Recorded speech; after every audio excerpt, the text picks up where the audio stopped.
আজ পবিত্র শুক্রবার, জুমার দিন। আপনাদের সবাইকে জুমা মুবারক।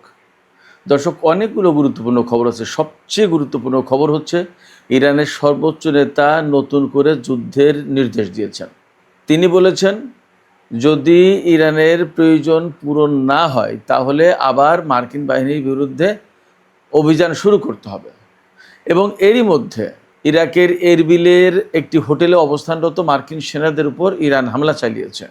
এদিকে ইরানের সর্বোচ্চ নেতার একজন উপদেষ্টা তিনি বলেছেন, সর্বোচ্চ নেতা আমেরিকার বিরুদ্ধে যে অভিযান শুরুর নির্দেশ দিয়েছেন, ইরান এইভাবে অভিযান শুরু করলে বিশ্বের সামরিক শক্তির সমীকরণ বদলে যাবে। আসলে মধ্যপ্রাচ্যে কি হতে যাচ্ছে? তবে ইরানের পক্ষ থেকে মার্কিন বাহিনীর কোথায় কোথায় হামলা চালানো হবে তার একটা মোটামুটি টার্গেটের দিক নির্দেশনা দেয়া হয়েছে। প্রধান টার্গেটের একটা বিষয় হবে মার্কিন যুদ্ধজাহাজ। এদিকে মার্কিন ভাইস প্রেসিডেন্ট জেডি ভ্যান্স বলেছেন, এই মুহূর্তে ইরানের পরমাণু কর্মসূচির চেয়ে বেশি গুরুত্ব দিচ্ছে মার্কিন প্রশাসন তেলের দাম কমানোকে। অর্থাৎ তাদের বক্তব্য এই মুহূর্তে ইরানের পরমাণু কর্মসূচি না, ইরান পরমাণু বোমা বানালো কিনা সেটা পরে ব্যাপার, আগে তেলের দাম কমানো। পরিস্থিতি কোথায়? আমেরিকা মারাত্মক গ্যাড়াকলে পড়ে গেছে। এদিকে আরেকটি ভিন্নধর্মী খবর আছে।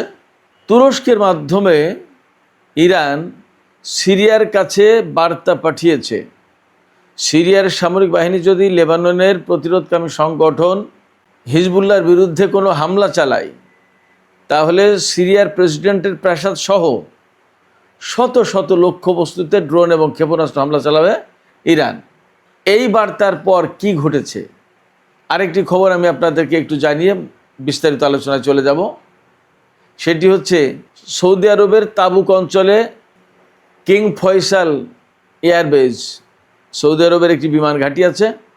সেই বিমান ঘাঁটিতে তুরস্ক F-16 বিমান মোতায়েনের প্রস্তুতি নিচ্ছে। এই ঘাঁটিটি ইসরায়েল সীমান্ত থেকে 200 কিলোমিটার দূরে। এদিকে আরেকটি গুরুত্বপূর্ণ খবর আছে।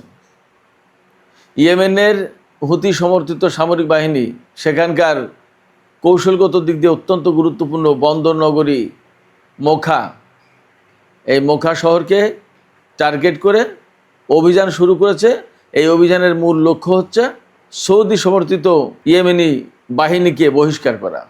এপাশে হরমুজ প্রণালীতে কিন্তু সেই অচল অবস্থা একই অবস্থায় আছে। সুপ্রিয় দর্শক, এই বিষয়গুলো নিয়ে এখন আমি বিস্তারিত আলোচনা করব। আশা করি ভালো লাগবে আপনাদের। আর যদি ভিডিও ভালো লাগে, আলোচনা ভালো লাগে, তাহলে লাইক কমেন্ট শেয়ার করবেন এবং চ্যানেলটি সাবস্ক্রাইব করে সাথেই থাকবেন। দর্শক, চলুন আমরা বিস্তারিত আলোচনা করি। প্রথমেই যে আলোচনা করব সেটি হচ্ছে ইরানের সর্বোচ্চ নেতা সাইয়েদ মুজতবা খামেনি। তিনি বলেছেন, তিনি নির্দেশ দিয়েছেন যে ইরানের যদি প্রয়োজনটা ঠিক না পূরণ হয়ে থাকে, যে মাত্রায় মার্কিন বাহিনীকে দুর্বল করা দরকার বা তাদের বিরুদ্ধে যে মাত্রায় অভিযান পরিচালনা করা দরকার, সেই ডিমান্ড যদি ফুলফিল না হয় তাহলে নতুন করে মার্কিন বাহিনীর বিরুদ্ধে অভিযান চালাতে হবে। এটা তার পক্ষ থেকে একটা অর্ডার, নির্দেশ। এই নির্দেশনার মানে কিন্তু অ্যাকচুয়ালি আমেরিকার বিরুদ্ধে যুদ্ধ শুরু হয়ে যাওয়া। আমার মনে হচ্ছে ইরান আমেরিকার বিরুদ্ধে পূর্ণাঙ্গ যুদ্ধ শুরু করতে পারে।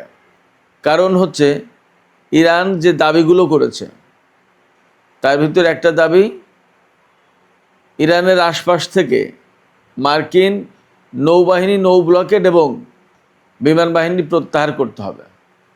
আমেরিকা তা করেনি, বরং এই বিমান বাহিনী এবং এই নৌবাহিনী থেকে ইরানের উপর হামলা চালানো হয়েছে।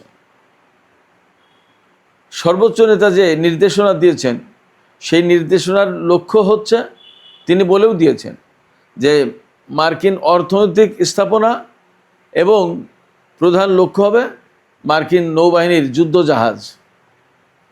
বাস্তব কথা হচ্ছে, এতদিন যে যুদ্ধ হয়েছে ইরানের সাথে আমেরিকার বা আমেরিকার সাথে ইরানের, ইরান কিন্তু সেই যুদ্ধে মার্কিন জাহাজকে লক্ষ্য করে হামলা কিন্তু তেমন চালায়নি। তাদের মূল লক্ষ্য ছিল ইরাক থেকে শুরু করে ওমান পর্যন্ত এবং ওই পাশে জর্দান পর্যন্ত যত দেশ আছে তার ঘাঁটিগুলো ধ্বংস করা। এখন নতুন করে টার্গেট ঠিক করা হলো মার্কিন যুদ্ধজাহাজ এবং মধ্যপ্রাচ্য অঞ্চলে আমেরিকার যে সমস্ত অর্থনৈতিক প্রতিষ্ঠান আছে, সংস্থা আছে, স্থাপনা আছে, এগুলোতে হামলা চালাতে হবে। এবং আমরা এই সর্বোচ্চ নেতার পক্ষ থেকে এই নির্দেশনা প্রকাশের পরপরই দেখতে পাচ্ছি ইরাকের উত্তর অঞ্চলে যে কুর্দিস্তান, সেই কুর্দিস্তানের একটি অঞ্চলের নাম হচ্ছে ইরবিল। এই ইরবিলের একটি হোটেলে মার্কিন সেনারা অবস্থান করছিল। এই তথ্য পাওয়ার পরে সেখানে হামলা চালিয়েছে ইরান। ক্ষয়ক্ষতি কী হয়েছে এখনও পুরোপুরি জানা যায়নি, কিন্তু সেখানে ইরান হামলা চালিয়েছে। এদিকে ইরানের সর্বোচ্চ নেতা যে নির্দেশনা দিয়েছেন নতুন করে মার্কিন বাহিনীর বিরুদ্ধে আক্রমণাত্মক অভিযানের, আমরা গত 2-3 দিন ধরে কিন্তু বলে আসছিলাম। এই নির্দেশনা সম্পর্কে তারই উপদেষ্টা, ব্যবস্থাপনা এবং অর্থনৈতিক বিষয়ক উপদেষ্টা মোহাম্মদ মোকবের একটা এক্স পোস্টে লিখেছেন যে সর্বোচ্চ নেতা যে নির্দেশনা দিয়েছেন এই অনুযায়ী যদি ইরান অভিযান শুরু করে, তাহলে এই যে ইরানের যে আক্রমণাত্মক অবস্থান, এই অবস্থানের কারণে বিশ্বের সামরিক শক্তির সমীকরণ বদলে যাবে। তিনি একদম জোরালো ভাষায় বলেছেন, ইরান পারস্য উপসাগরীয় নিরাপত্তা নিশ্চিত করবে, হরমুজ প্রণালী দিয়ে জাহাজ চলাচল নিশ্চিত করবে, নির্বিঘ্ন করবে এবং এই অঞ্চলের দেশগুলো তাতে শান্তি ও স্বস্তিতে থাকবে। তিনি বলেছেন, হরমুজ প্রণালীর যে ব্যবস্থাপনা ইরান করতে যাচ্ছে, এই ব্যবস্থাপনার কারণে আঞ্চলিক দেশগুলোর উন্নতি, অগ্রগতি এবং স্বস্তি নিশ্চিত হবে। এদিকে ইরানের অবস্থা যখন অর্থাৎ যথেষ্ট আক্রমণাত্মক অবস্থানে যাচ্ছে এবং এর মধ্যে আমরা দেখলাম যে ইরাকের এরবিলে মার্কিন অবস্থানে হামলা চালিয়েছে ইরান। এই সময় মার্কিন ভাইস প্রেসিডেন্ট জেডি ভ্যান্স বলছেন যে তাদের কাছে এই মুহূর্তেই ইরানের পরমাণু কর্মসূচির চেয়ে বেশি গুরুত্ব পাচ্ছে তেল এবং গ্যাসের দাম কমানো। তিনি বলছেন যে সমস্ত আমেরিকায় তেল এবং গ্যাসের দাম কমাতে পারাটাই এই মুহূর্তে আমাদের প্রধান লক্ষ্য। পরমাণু কর্মসূচি পরে, ইরানকে পরমাণু বোমা বানাতে দেওয়া হবে না, এই প্ল্যানটা আমাদের এখন সেকেন্ড। ফার্স্ট প্রায়োরিটি হচ্ছে তেলের দাম, গ্যাসের দাম কমানো। তার মানে ইরান খুব ভালো মতোই চেপে ধরেছে বোঝা যাচ্ছে। অর্থাৎ হরমুজ প্রণালী এবং বাবাল মান্দেব প্রণালী বন্ধ করে দেওয়ার পর আমেরিকার অবস্থা যথেষ্ট কঠিন হয়ে দাঁড়িয়েছে। ডোনাল্ড ট্রাম্প যে কথা বলেছিলেন সেই কথা যদি সত্য হয়, তাহলে আমেরিকার জ্বালানি রিজার্ভ একেবারে তলানিতে এসে ঠেকেছে এবং চলতে পারবে। হয়তো তাকে এখন কৌশলগত যে জ্বালানি রিজার্ভ আছে সেখান থেকে তুলতে হবে, কিন্তু সেটা কতটা সেটা একটা প্রশ্ন। সুপ্রিয় দর্শক, এপাশে ইরানের আরেকটি গুরুত্বপূর্ণ খবর আছে। খুব সম্প্রতি সিরিয়া লেবাননের হিজবুল্লাহর বিরুদ্ধে অভিযান চালাতে চেয়েছিল, সেরকম একটা প্রস্তুতি নিচ্ছিল এবং এই ব্যাপারে মার্কিন প্রেসিডেন্টের পক্ষ থেকে একটা চাপ ছিল। ডোনাল্ড ট্রাম্প বারবার বলছিলেন যে লেবাননে ইসরায়েল যুক্ত না হয়ে এই কাজটা সিরিয়ার সরকার করতে পারে এবং সিরিয়ার সরকারকে উস্কানি এবং চাপ সবই দেয়া হচ্ছিল। সিরিয়ার সরকার সেইভাবে প্রস্তুতিও নিচ্ছিল, কিন্তু ইরানের পক্ষ থেকে তুরস্কের মাধ্যমে সিরিয়ার আহমেদ আল সারা বা জোলানি সরকারকে মেসেজ দেওয়া হয়েছে যে যদি সিরিয়ার বাহিনী লেবাননে হিজবুল্লাহর বিরুদ্ধে কোনো অভিযান চালায়, তাহলে সিরিয়ার প্রেসিডেন্টের প্রাসাদ সহ শত শত লক্ষ্যবস্তুকে একেবারে ধ্বংস করে দেওয়া হবে ব্যালিস্টিক ক্ষেপণাস্ত্র এবং ড্রোন মেরে। এই বার্তা তুরস্কের মাধ্যমে সিরিয়াকে দেওয়ার পর সিরিয়া কিন্তু আর লেবাননে অভিযান চালায়নি। তার মানে ইরানের এই ক্ষেপণাস্ত্র এবং ড্রোন শক্তির ভয় সিরিয়া ভালোই পেয়েছে এবং ইরানের এই সামরিক শক্ত অবস্থান সিরিয়াকে নতুন করে ভাবতে বাধ্য করেছে। মার্কিন সমর্থন থাকার পরেও তারা এই কাজটা করতে দেয়নি। হয়তো তুরস্ক তাকে সেইভাবেই বলেছে যে ইরানের সাথে বাড়াবাড়ি করতে যেও না। বাড়াবাড়ি করতে গিয়ে আমেরিকা এবং ইসরায়েলের কী পরিস্থিতি তা তো দেখছই। আমেরিকা কিন্তু মধ্যপ্রাচ্যের কোনো দেশের ঘাঁটি কোনো কিছুকে নিরাপত্তা দিতে পারছে না। হয়তো তুরস্কের এই বুদ্ধি পরামর্শের কারণে জোলানি সরকার থেমেছেন। একটি পরিসংখ্যান দেখলাম, পরিসংখ্যানটা চমৎকার।